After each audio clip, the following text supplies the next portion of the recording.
തമിഴ്നാട്ടിലെ മധുരക്കാട് എന്ന ചെറിയ ഗ്രാമം. ആ ഗ്രാമത്തിൽ വനത്തിന്റെ തണലിൽ ഒരു പഴയ അമ്മൻ ക്ഷേത്രമുണ്ട്. ഗ്രാമത്തിന്റെ ഹൃദയമാണ് ഈ ക്ഷേത്രം. എല്ലാവരും ഒത്തുചേരുന്ന ഉത്സവങ്ങളും പ്രാർത്ഥനകളും നടക്കുന്ന സ്ഥലം. ഈ ഗ്രാമത്തിൽ താമര എന്നൊരു സ്ത്രീ ജീവിച്ചിരുന്നു. എല്ലാവർക്കും പ്രിയപ്പെട്ടവൾ. ഗ്രാമത്തിലെ കുട്ടികൾക്ക് കഥ പറഞ്ഞു കൊടുക്കുന്ന, ക്ഷേത്രത്തിലെ പൂജകളിൽ എപ്പോഴും മുന്നിൽ നിൽക്കുന്ന താമര. അവളുടെ കൂടെ എപ്പോഴും ഉണ്ടായിരുന്നത് ഒരു മുരുകൻ എന്ന നായയാണ്. ഒരു തനി നാടൻ നായ. കുറച്ച് കുസൃതിയാണെങ്കിലും വളരെ വിശ്വസ്തൻ.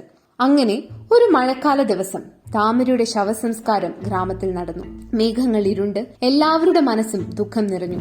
താമര ഉറക്കത്തിൽ മരിച്ചു എന്നാണ് പൂജാരി സ്വാമി അരുണാചലം പറഞ്ഞത്. പക്ഷേ ആൾക്കൂട്ടത്തിനിടയിൽ മുരുകൻ പെട്ടെന്ന് ശവപ്പെട്ടിയിലേക്ക് നോക്കി കുരച്ചു തുടങ്ങി.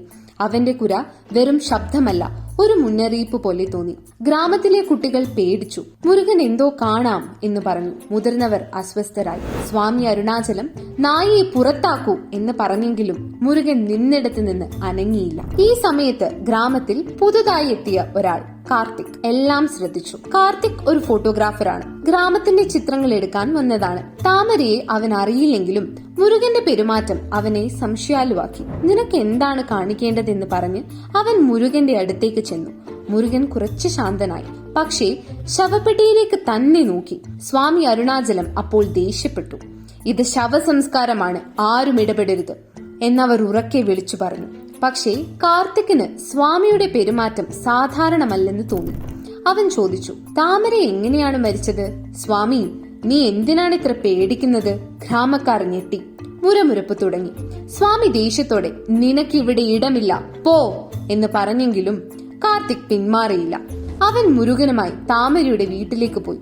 അവിടെ പഴയൊരു മരപ്പെട്ടിയിൽ താമരയുടെ കുറിപ്പുകൾ കണ്ടെത്തി. അതിൽ ക്ഷേത്രത്തിന്റെ ഹുണ്ടിപ്പണം സ്വാമി മോഷ്ടിക്കുന്നതിനെ കുറിച്ച് എഴുതിയിരുന്നു. കൂടാതെ ഒരു ചെറിയ താക്കോലും ഒരു ഫോട്ടോയും കിട്ടി. അതിൽ താമരയെയും സ്വാമിയും ഒരു ലോഹപ്പെട്ടിക്ക് മുന്നിൽ നിൽക്കുന്നു. ഇതാണ് മുരുകൻ കാണിച്ചത്, കാർത്തിക്കിന്റെ മനസ്സിൽ പറഞ്ഞു.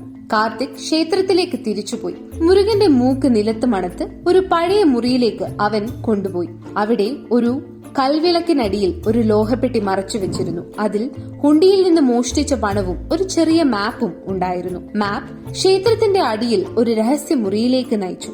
അവിടെ ഞെട്ടിക്കുന്നൊരു കാഴ്ച. താമര കൈകൾ കെട്ടപ്പെട്ട് ജീവനോടെ. കാർത്തിക്, അവൾ ദുർബലമായി വിളിച്ചു. പെട്ടെന്ന് സ്വാമി അരുണാചലം ഒരു കമ്പുമായി പിന്നിൽ നിന്ന് ആക്രമിച്ചു. നിനക്കിവിടെ കാര്യമില്ല, അവൻ അലറി. പക്ഷേ മുരുകൻ സ്വാമിയുടെ കാലിൽ കടിച്ചു. അവനെ താഴെയിട്ടു. കാർത്തിക് ഓടി താമരയെ രക്ഷിച്ചു. ഗ്രാമക്കാർ ഓടിക്കൂടി. കാർത്തിക് എല്ലാം വിശദീകരിച്ചു. ലോഹപ്പെട്ടിയിലെ പണം, താമരയുടെ കുറിപ്പുകൾ, സ്വാമിയുടെ കുറ്റകൃത്യങ്ങൾ, അങ്ങനെയെല്ലാം. താമര ജീവനോടെ ഇരിക്കുന്നത് കണ്ട് എല്ലാവരും ഞെട്ടി.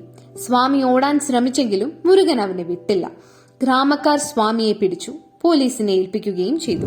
അങ്ങനെ താമരയെ രക്ഷപ്പെടുന്നു. മുരുകനും കാർത്തികിനും ഗ്രാമത്തിന്റെ നന്ദി ലഭിച്ചു. ക്ഷേത്രം വീണ്ടും ശുദ്ധമായി. ഗ്രാമം സത്യത്തിന്റെ പാതയിൽ മുന്നോട്ടു പോയി. കാർത്തിക് ഗ്രാമത്തിൽ തന്നെ താമസിക്കുകയും മുരുകനും താമരയും അവന്റെ ഉറ്റ ചങ്ങാതിമാരായി മാറുകയും ചെയ്തു.